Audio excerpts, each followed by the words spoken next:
Hey, what's up, guys? Thanks for joining me for a new video. Today, I'm joined by Patrick Halpin, and we are here to talk print on demand. Thanks for being here, man. Hey, thanks for having me. Yeah, so I'm excited to hear your story. We were talking a little bit off camera that you were experiencing a lot of success on a platform that we're all familiar with, but I don't think many people would be guessing that you're as successful as you are, or that it's your most successful platform. So, do you want to tell us a little bit about which platform I am alluding to? Okay. Well, for the longest time, my number one platform was Redbubble. However, the past 2 months, it's actually been overtaken by Teepublic. So for those who don't know, Teepublic and Redbubble are owned by the same company. Redbubble actually bought Teepublic. And you wouldn't guess that you could earn as much on Teepublic as you could on Redbubble, because on Redbubble, you can set your own margins. Kind of choose how much you want to make with each sale and change the price. Whereas Teepublic, it's just set. So if you sell a sticker on Teepublic, you're kind of stuck at 25 cents or 50 cents or whatever it is. Mm-hmm. But I think the reason why I've been so successful on there is there's just much less competition. You go on Redbubble and you search whatever keyword and you just get, thousands, tens of thousands, hundreds of thousands of results. Whereas Teepublic, you search, on the marketplace and not much pops up. So it's just, a sheer volume of sales being made has caused me to earn more on Teepublic than Redbubble.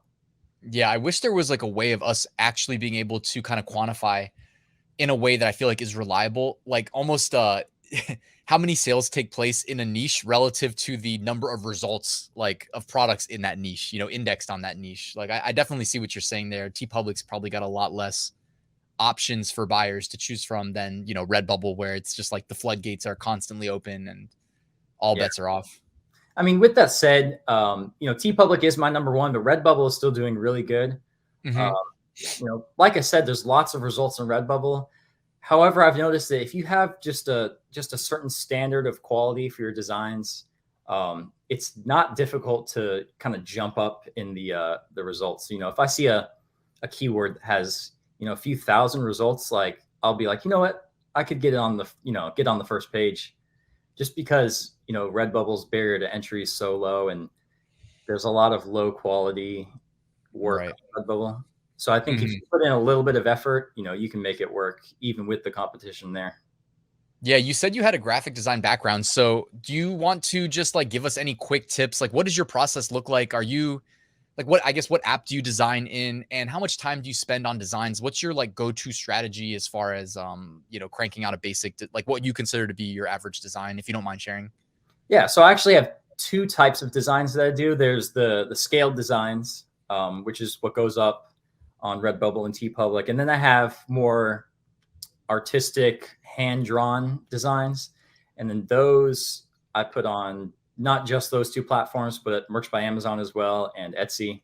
And I've started to upload them to Threadless and Spreadshirt as well, just trying to experiment with those. But the primary app I use for those drawings is Procreate on the iPad.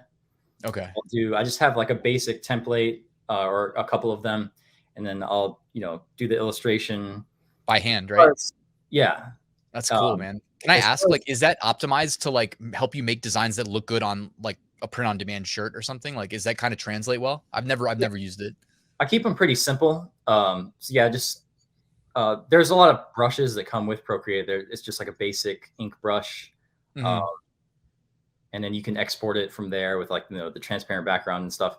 As far as typography goes, I use GoDaddy Studio. It's a Okay. mobile app. It's on iPhone and iPad, and it's probably on. That used to be the Over app. Yeah, it used to be called Over. Yeah. And the reason why I use that one is they have a lot of good fonts that are free, and they also let you export without any kind of like watermark or anything with a transparent background. Mm-hmm. So you are a little bit limited when it comes to fonts on there, but it's just so easy to use, and you could do it on. You can literally make designs on your phone wherever. Yeah. Export them. You can choose the custom dimension as well. So if you wanted to do, I stick to the 4500 by 5400 pixels. Mm-hmm. And yeah, you can just export it from there and have yourself a design really quickly. You can also come up with a design and then just edit the text on, one part of the text and do a scaled design as well. Right. Yeah, I like that approach. As far as scaled designs, however, for me personally, I used Adobe Illustrator. Okay. And that was just what I was trained in graphic design. But what's really cool about it is you can scale out designs with spreadsheets using Illustrator Actions, is what they call it. So basically, it'll automatically swap out text and export in batches. So I can, come up with 100 variations, just fill out a quick spreadsheet, link the variables, and then hit play, and it just automatically exports. And what's nice is then I use that alongside the new My Designs platform. Right. So I have all my templates for descriptions and tags and everything. And then inside of Adobe Illustrator, I rename every design to change the exported file name. And then from there, My Designs automatically grabs the file name and fills in the listings. So it's like super time saving. Like it's really amazing. So I'm laughing because I know exactly what you're talking about. It's like, it's probably like the gap between the average viewer right now and what you're talking about is pretty wide. Like if I had to guess, but I do love that you're doing that, man. Cause I know exactly what you're talking about. And are you selling any graphics on Etsy, for instance? Cause I know you can make like with My Designs, you can push like and sell one graphic for $1 or $2. What I've had the most success with, I haven't really done a video talking about it recently, but like sometimes I'll just bundle them, and I'll throw a bundle up of like 100, 200 and people think they're getting a better value and I can charge higher prices. Like, have you experimented with digital files at all? I have sold digital files on Etsy, but they were listings I put up like over a year ago. I haven't really messed with like the My Designs publishing digital products. I really should. Like there's so many things I could do. Right. But I've just been That's how I focusing feel. on the POD, just the standard POD, and that's what's been really working for me. So maybe I'll get into it eventually, but I haven't really messed around too much with it. Yeah. How are you? I wanted to ask, like, how are you pushing your designs? Are you doing manual uploads? Are you using any apps for upload automation? Yeah. So from My Designs, for the scaled designs, I just use Merch Titans automation, which automatically pulls the design batches from there. And I use Merch Titans for Redbubble and Teepublic, and I've been consistently trying to hit that upload limit every day with those two. However, for Merch by Amazon and Etsy and the other platforms, I've just been doing manual. And that's where I'm uploading my hand-drawn stuff. So there's not as many designs to be uploading. It'll maybe be like 2 or 3 a day max. So it's not too difficult to do that by hand. So what tier are you in Merch by Amazon? And are you going to potentially switch to upload automation there? I know for anybody watching, by the way, I think in the rules, it still says you're not supposed to do it, but there are some of us that have been publicly doing it for a long time and are still okay. So knock on wood, I guess. So for a while, I was stuck in tier 1000, and I actually did use upload automation to fill those slots, but those filled up like real quick. My girlfriend, dude, she regrets using upload automation because now she's like, damn it, now I have to delete these product slots to like free up new ones, and it's like a pain in the ass to free up one slot now because you have to delete all the variants. Oh man, it was so frustrating because not only did I use automation and fill up all the slots, I had left on the automatic pushing to the different marketplaces. So I'm over here trying to find designs, but you couldn't search through them because it translates to Japanese. And so you search a keyword and it doesn't pop up. So dude, that's why I was scrolling through. That's so funny. Just a date added and just trying to find the groups. And it was such a nightmare, but I finally got tiered up like a week or two ago to tier 2000. So I've got some more slots now. Pushing all my unique hand-drawn designs as well as some of the popular scale designs. So if I upload like a batch of scale designs to like Tpublic, I'll look at which ones sell, and then I'll kind of hand pick those and put those on Merch by Amazon just to fill in some of the slots. But I have to wait for the sales anyway, so I'm not rushing to fill up all the slots, but just steadily filling a couple dozen every day. So what does the future look like for you with print on demand? Like you told me that you're growing at a pretty crazy rate. So I want to know like where you see yourself in a year. Man, in a year, A year's print a on long demand. time, especially in Yeah. 2022. What about like 6 months or something? So, I mean, within a year or possibly 6 months, it could even be sooner. Print on demand is going to be my main source of income. Um, and I'd say I could be adding every few months. I could probably add maybe $1,000 to my total earnings per month, which is kind of the rate I've been growing now, which is crazy. I started really pushing hard on print on demand back in October. I was trying to hit the 60 designs a day on Redbubble, 50 per day on Teepublic. Good And timing for just, Q4. yeah, since that, I've just been cranking out designs. Q4 was pretty good, but what's crazy is with the amount of work I've been doing lately, just grinding out, March overtook December for like Damn. all-time record of sales for me, and it's new record every month since then. Dude, I love hearing that, man. All right, I have two questions, I guess. But the first one is, are you like, as far as without giving up your niches, like, are you mainly targeting trends? Like, are you constantly glued to your phone looking for the next breaking, news piece to make, t-shirts on, or are you doing more like evergreens? So for me, my strategy has been ignore everything and just do evergreens. I don't even do like the recurring holiday trends, Christmas, St. Patrick's Day, all that stuff. I just stick to evergreens, and I'm not even bouncing around to different, this evergreen, that evergreen. Really, it's my personal interests, and just taking that and because I have an insider knowledge of a hobby I have, for That's example, smart, man. I mean, that's smart. or something I'm interested in. When you have that knowledge, that deep knowledge of the niche you're working with, you can scale it out. You know exactly what keywords people are looking for. You know what people find funny. And so for my advice for anyone, looking for niches is like, look at what you're interested in and look at, your friends and family and what they're interested in. And a lot of times, some of the more obscure things that no one would ever think of will be your best selling, if that makes sense. Because, the trends are great. I can't say whether they work or they don't, because I haven't really ever tried messing with trends.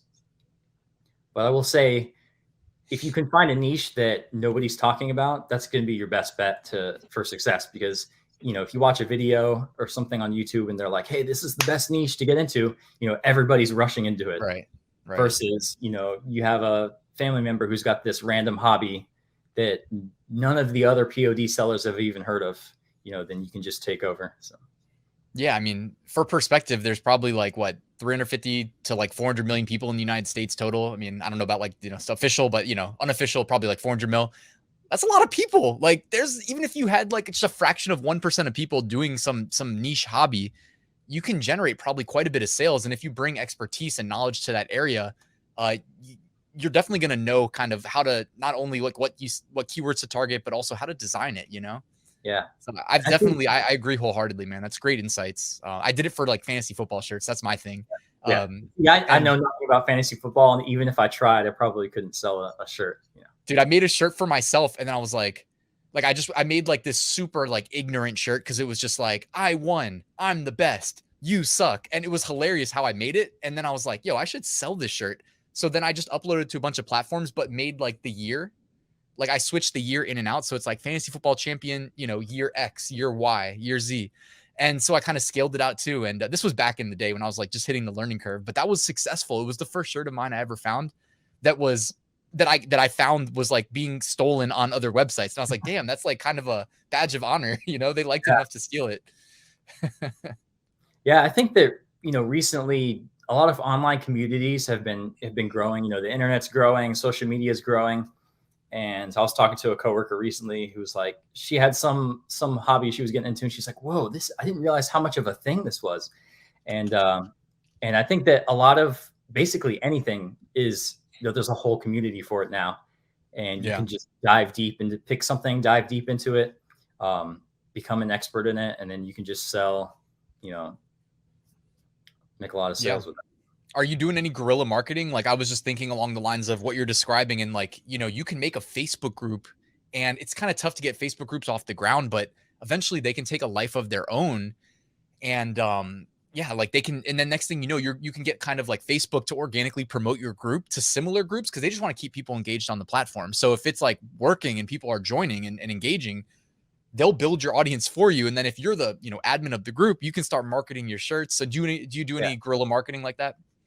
I've heard it work for some people, but for me, my time, I think, is just better spent uploading a new design, creating a new design, trying out, you know, making a new scaled design, batching that out. Right. So, right now, you know, I'm also working another job. So for me, my time is best spent just hitting upload limits. And that's working for me lately. So have done a little bit of Instagram marketing for my Etsy shop, but other than that, I just let Teepublic, Amazon, Redbubble do all the marketing for me. Nice. Yeah. I mean, honestly, generally speaking, that's my lean.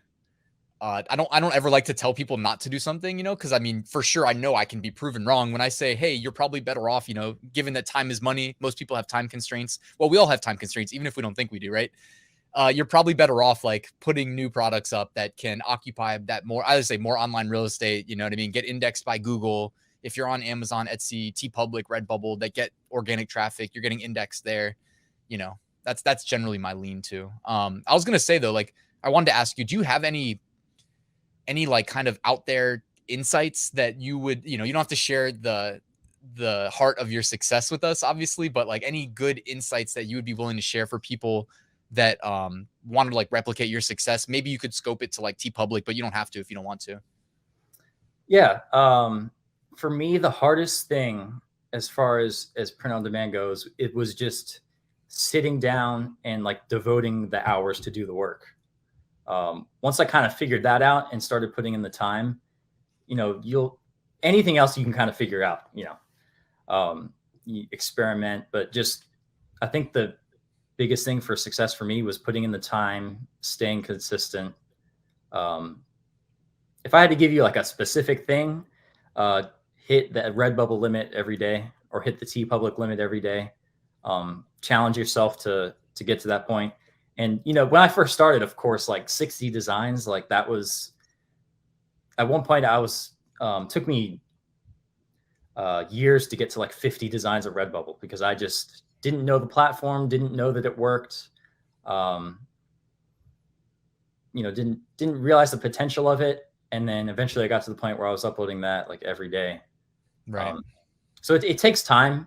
I think setting smaller goals is probably the best way to start. So, you know, challenge yourself. I remember the first challenge I gave myself was like 100 designs in a month, which I think is a good starting point, which is about 3 or 4 designs per day, which I think is doable. You know, you pick one platform, do those 3 or 4 designs, do it for a whole month. And then the next month, you know, maybe try 150, 200 designs, and then just kind of keep challenging yourself. And again, eventually you could get to the point where you figured out your system, you figured out your workflow. And then it's just like a habit. You know, for me, first thing I do in the morning is, you know, get ready, get up and go to Starbucks, open up my laptop and just get to work on print on demand, and just making it like a daily part of the daily routine is, all right, you know, get my coffee, sit down, 60 designs to Redbubble, 50 to Teepublic, get working on some new designs while those are uploading. So really, yeah, just being consistent, putting in the time. Yeah, man. It's insightful. I know it's kind of like the obvious side of things, but it's also the side that I think it's weird, you know what I mean? But like us as humans, we do have to like learn to love it. That's how I have these like little mantras that go on in my head, you know, and like learn to love it is kind of something I had to do to like really kind of switch from, you know, I used to like enjoy life more, kind of like not take things too seriously. And then it's kind of like, all right, time to grow up, time to like make a little bit of money, time to, you know, play less computer games and, you know, learn to make money online and then actually like follow through. And yeah, man, I don't go to Starbucks. I just sit here in this, you know, I have my fake background, but, you know, I just sit here in this room. I have like a TV here, side monitors. I listen to like podcasts and, you know, watch shows. And if I'm like grinding through some kind of like repetitive process, like lately with my new Etsy shop, just been like, I've automated so much and I'm still kind of ironing out like what is going to be the process, you know, but you know, uploading like the listing images is still for me manual, you know, so I sit here and just kind of grind through it and put on something that I like to watch. And it's kind of relaxing though, you know? Yeah. it's such a grind, you know. Especially at first, it was like such a chore to sit there and fill in the listings and upload and all this. But it's gotten to the point now for me where I'm kind of like addicted to it. Like it doesn't feel like I've spent my day well if I haven't done that, you know, sat down and uploaded. And I think for me, going to Starbucks, like the fact that there's other people there looking at me work kind of keeps me focused. Like I know I'm being watched, if that makes sense. Mm-hmm. Yeah, and they're probably like, "What the heck is he doing?" He got Yeah, like yeah. scripts uploading for you. Yeah, I'm less likely to like pull my phone out and like scroll social media or get distracted if, you know, if people are watching me. So I don't know. nah, man, I can relate for sure. That's why I like to work on the weekends too. For that reason, I just feel like there's no distractions. Like I don't know what it is, but there's like no email, like less emails, less texts. Like I can just kind of, I feel like it's almost like cheating, you know, because I can just put my mind on one thing and just, you know, get it done. Yeah, But I basically worked every day this year so far. Maybe had like 3 days where I didn't either work at my day job or work on POD or both. But yeah, like days off that I had from my other job, like it was for me. It's been exciting to just sit down and like, okay, I can sit down for like 6 hours and just do POD, and it's relaxing. It's you know, you can learn to enjoy it. for sure, man. And welcome to the dark side. I think this happens to probably a lot of the people that achieve success in this space. I can't say that it's everybody, but I know it's a lot of people, you know. But Yeah. that's always good. You get to do something that, you know, excites you, and we know too that you can always get to that point too where you can almost like make it turnkey, like automated, and still Mhm. with my designs too, man. I mean, who knows what that's gonna look like in a year, but they're doing crazy stuff. Yeah. I know you're active on the boards. I saw you, so that's going to be exciting, man. But and I love hearing about your journey and that you're not just like growing your business, but you're growing it in a way that's, you know, kind of like the passive scalable. Like, you know, if you were making whatever, like let's just say $200, this, I know you're making more, but like $200 last month, you know, this month it's 300. Next month you can project safely 400, and you're, you know, enjoying it while you do it, man. That's awesome. Yeah, it's crazy that within a couple months, my side hustle will no longer be a side hustle and be a main source of income, and my day job will be a side hustle. Yeah. What do they think? What are they thinking when you tell them about, do you tell them about like what you're working on the side, or? Yeah, I don't know how they found it. I don't remember if I told them or not, but they've been aware of it since I started working there. But yeah, they were really excited for me. So Really? Like, yo, I used to work on my stuff while I was at work. People would like call me out, but I didn't care. I was like, oh, well, you know, yeah, like, what do you want me to say? What? I Yeah, work at a one day I'll be out of here. We don't have any time to do POD at work. So No, you could do it on your phone, like you said, with the Over app, with the GoDaddy. What is it called now? GoDaddy Studio, I think. I'm gonna link to that in the description because I know that's gonna generate some interest. I had a It's an app that not a lot of people talk about. You know, everyone talks about Canva. Oh my God, Canva. I've never really used Canva that much, but you know, I just really love the way GoDaddy Studio works, and it's once you get the hang of it, like you can crank out so many designs pretty easily from your phone, iPad, tablet, whatever. Yeah, man. I'm gonna put a link to my video if I remember right here in the YouTube cards to the interview I did in like 2019 probably. Oh, somebody generated like 300K in Amazon merch sales using that app, basically exclusively, doing a lot of it from mobile. So if he can do it, I know that we can do it. So Patrick, man, thanks again for being here. Everybody, make sure you check him out on Twitter, where you'll be. You know, you were talking about getting a YouTube channel going. So any updates, you got your print on demand ebook. Everybody, go check that out. Man, thanks for being here. Anything else before you leave? No, just thanks for having me. I've been a subscriber for a long time, so it's fun to be on here now. Yeah, I appreciate it, man. We'll do it again sometime in the future. Thanks.